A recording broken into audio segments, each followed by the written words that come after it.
Salut mes petites kiffeuses et kiffeurs. Ah bah clairement, si vous avez cliqué sur cette vidéo, c'est que vous n'avez pas peur de vous faire plaisir. Et ça tombe bien, parce que moi non plus, et aujourd'hui, on ne va pas faire les choses à moitié, on va se pencher sur un monstre de la street food. Je pense même ne pas en faire trop si je dis que ce plat, c'est la street food.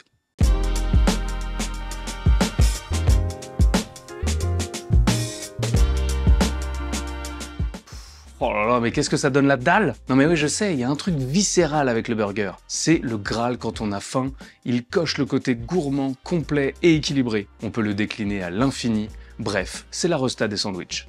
En plus, cette vidéo a une saveur toute particulière pour moi car le burger, c'est la toute première recette de l'histoire de Woogies. Tous les réseaux confondus. C'était en octobre 2020. Ressenti il y a quelques jours et une éternité en même temps. Aujourd'hui, on est plus de 100 000 par ici et je tenais donc à faire une petite pause pour vous remercier parce que c'est absolument fou et que je ne m'en remets toujours pas. Alors merci, car tout ça, c'est grâce à vous. Mais n'oublions pas tout de même la vraie star de cette vidéo, notre burger. Comme je vous le disais, il existe des milliers de manières de le faire, mais pour cette recette, je vous propose celle qui me fait vibrer en ce moment. Brute, efficace et qui revient à l'essentiel. Évidemment, on va faire le burger de la tête aux pieds, ou plutôt du bun au bun. Pour cela, on va partir sur ma nouvelle recette de bun, la sauce et les steaks. Pour la viande, je vous dirai dans la vidéo quel morceau choisir pour un rendu incroyable avec la bonne proportion de gras. Et on verra aussi ensemble comment le cuire à la perfection. Allez, on s'y met, c'est l'heure, ça part sur un burger. Et je vous le disais en intro, évidemment, on va se faire le bun maison. Pour ceux qui ont vu la toute première vidéo du Smash Burger ou bien la recette du livre, sachez qu'elle est un tout petit peu différente. Elle est plus simple, mais avec un rendu tout aussi moelleux et brioché. On commence donc par mélanger la farine T65, le sucre et le sel. Un petit coup de fouet dans la cuve du robot histoire de bien mélanger tous ces ingrédients secs. Ce n'est pas indispensable, mais comme vous le savez, le diable se cache dans les détails. Pour les ingrédients liquides, même combat, on les mélange ensemble dans un petit récipient. On est donc sur un œuf entier et un jaune d'œuf dans du lait entier. On va y incorporer la levure boulangère sèche à l'aide d'un fouet. Attention, quand vous faites les courses, ce n'est pas de la levure chimique ou de la poudre à lever, mais bien de la levure boulangère déshydratée. Et d'ailleurs, si vous préférez, vous pouvez le faire avec de la levure fraîche. Une fois que la levure est bien incorporée, on va pouvoir mélanger les éléments liquides avec les ingrédients secs. On peut commencer à mettre le robot à vitesse moyenne, histoire de ne pas mettre de la farine partout. Et au fur et à mesure, on va pouvoir augmenter légèrement la vitesse. Je le fais au robot parce que c'est une pâte qui est assez humide et collante, mais vous pouvez le faire à la main. Bon, c'est une bonne séance de sport, mais ça fonctionne. Pour obtenir l'aspect brioché de notre bun, on va ajouter à notre pâte du beurre mou. Ce sera beaucoup plus simple pour la pâte de l'absorber. Et alors à partir de maintenant, eh bien, il ne reste plus qu'à laisser travailler le robot. Ou les petites mains, je vous oublie pas mes petits warriors. L'idée c'est de pétrir pendant 10 à 15 minutes. C'est donc le moment de s'abonner à la chaîne ou bien de faire une petite sieste. Une des deux propositions est une mauvaise idée, je vous laisse deviner laquelle. La pâte est bien lisse, elle n'accroche presque plus. C'est le moment de la sortir de la cuve.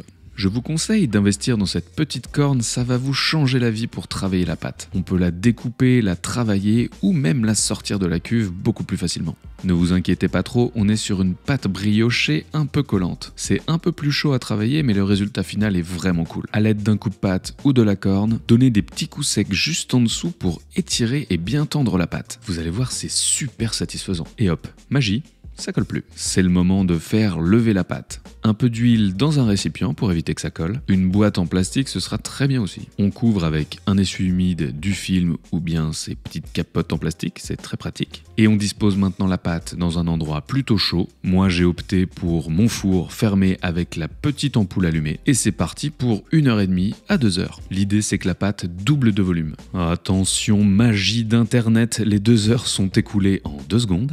Et voici notre pâte qui a bien gonflé. On va pouvoir la sortir de son petit récipient, toujours à l'aide de notre corne magique, et on va pouvoir la travailler un tout petit peu à la main pour reformer une boule comme tout à l'heure. Ce sera beaucoup plus simple pour diviser les pâtons et surtout on va redonner de la structure à la pâte. On veut donner de la tension pour que la pousse soit parfaite. Bon, et puis je l'avoue, parce que c'est vraiment trop cool à faire. On arrête les bêtises, on sort une petite balance et on va pouvoir diviser notre pâte. On veut des petits pains d'environ 90 grammes. Quand nos pâtons sont divisés, on va pouvoir former nos buns. On ramène les extrémités vers le centre en appuyant bien fort. Le but c'est de créer une parfaite petite boule. Et comme je vous le disais tout à l'heure, de créer de la tension pour que la pousse soit bien verticale.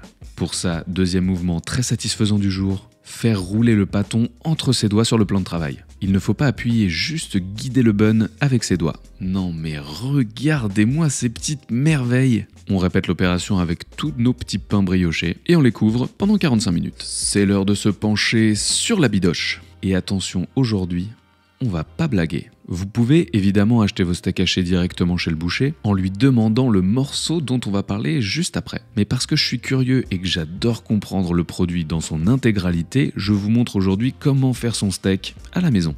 Et pour la viande, la pièce centrale de cette recette, je vous propose aujourd'hui d'utiliser du plat de côte. C'est appelé aussi short ribs en anglais, et c'est donc la viande qui se situe sur la partie la plus fine des côtes du bœuf. Son goût est vraiment très chouette, et surtout sa proportion de gras est vraiment idéale pour ce qu'on va faire. C'est donc le moment d'appeler votre boucher pour lui commander du plat de côte haché. Si vous le hachez maison, je vous conseille d'utiliser la grille intermédiaire pour avoir un haché fin, mais pas trop non plus. On laisse donc le hachoir faire le travail. Et vous voyez ces petits morceaux de gras blanc là? C'est vraiment parfait parce que aujourd'hui on veut un steak avec environ 30% de matière grasse. Ça va permettre de donner un goût incroyable à la viande à la cuisson et d'avoir un steak bien juteux. Que vous l'ayez commandé ou que vous l'ayez haché maison, c'est l'heure de former des jolies petites boules. Enfin pas si petites que ça. Moi j'aime bien avoir un steak entre 120 et 140 grammes. Pensez à bien mélanger la viande pour répartir le gras dans chacune des petites boules. On prépare l'ensemble de nos steaks et on peut réserver tout ce petit monde au frais. Les 45 minutes de pouce de nos buns sont écoulées. On va donc pouvoir passer en cuisson. Mais pour avoir un résultat absolument magnifique, je vous conseille de préparer une petite dorure avec un œuf et du lait entier. C'est beaucoup plus léger que si on mettait seulement un jaune d'œuf et en termes de couleur, ça va être beaucoup plus uniforme. Vous pouvez la répartir sur les petits pains avec un pinceau. On pense à aller dans tous les petits coins, c'est important, car sinon on va avoir des coulures ou des endroits trop cuits et ce sera pas très esthétique.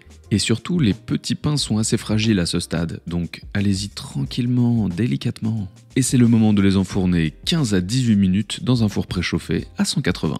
Pendant ce temps-là, on va se mettre sur notre petite sauce de l'espace. On va la jouer plutôt simple, mais avec beaucoup de goût. On commence par faire une mayonnaise. Et oui, ne bougez pas. Aujourd'hui, je vous montre comment la faire au robot. Vous allez voir, c'est magique.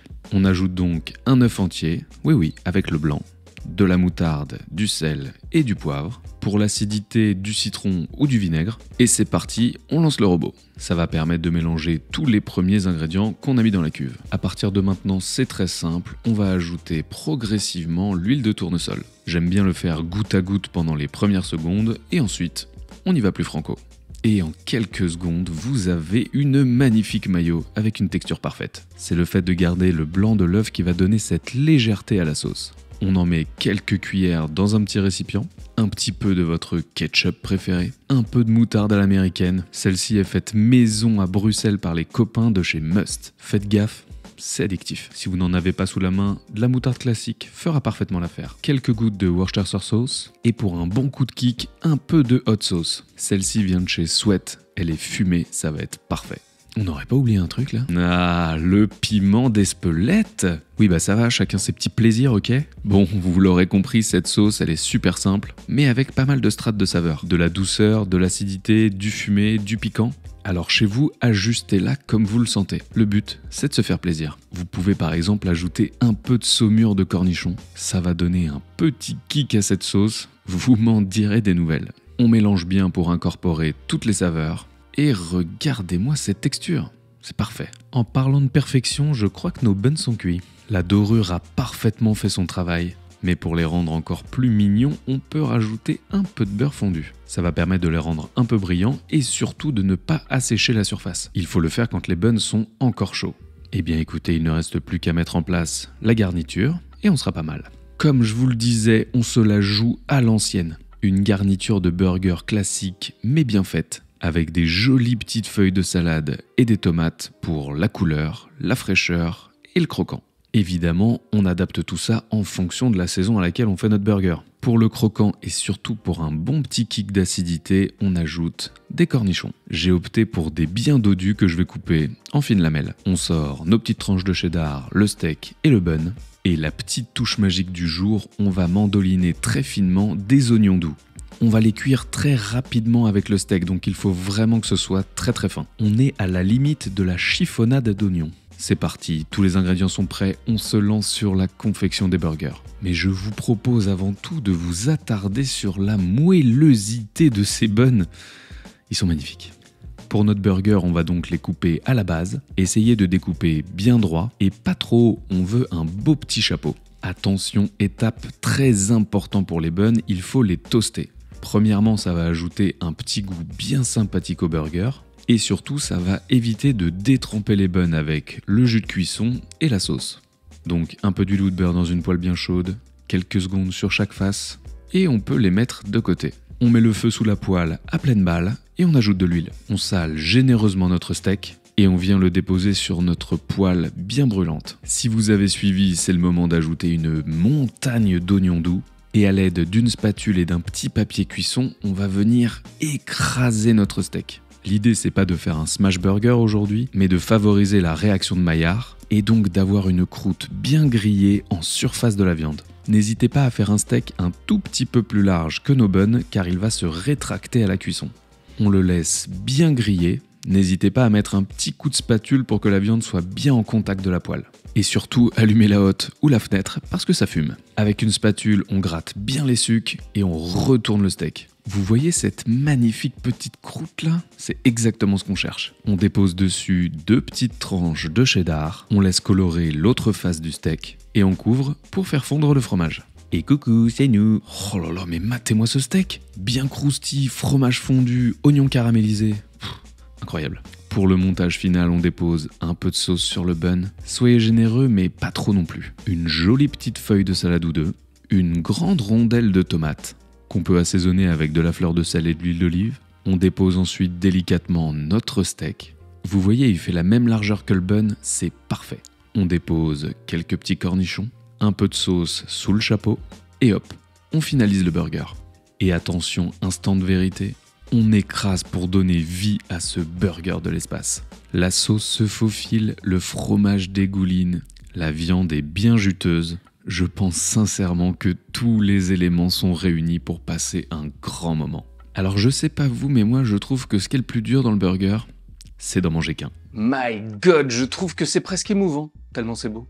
Non mais franchement, je sais que je suis pas objectif parce que c'est mon bébé, mais tout de même. Bon, trêve de pignolage, j'espère que cette vidéo vous aura fait rêver et que vous aurez envie de la reproduire à la maison. Si c'est le cas, n'hésitez pas à vous abonner si ce n'est pas déjà fait et à partager cette vidéo tout autour de vous. Je veux qu'elle fasse le tour du monde. Si vous êtes encore là, je peux vous dire qu'on est en train de préparer des dingueries pour les prochaines vidéos et que vous n'êtes pas prêts. C'était Hugo, vous êtes toujours sur Woogies, bon appétit, ciao!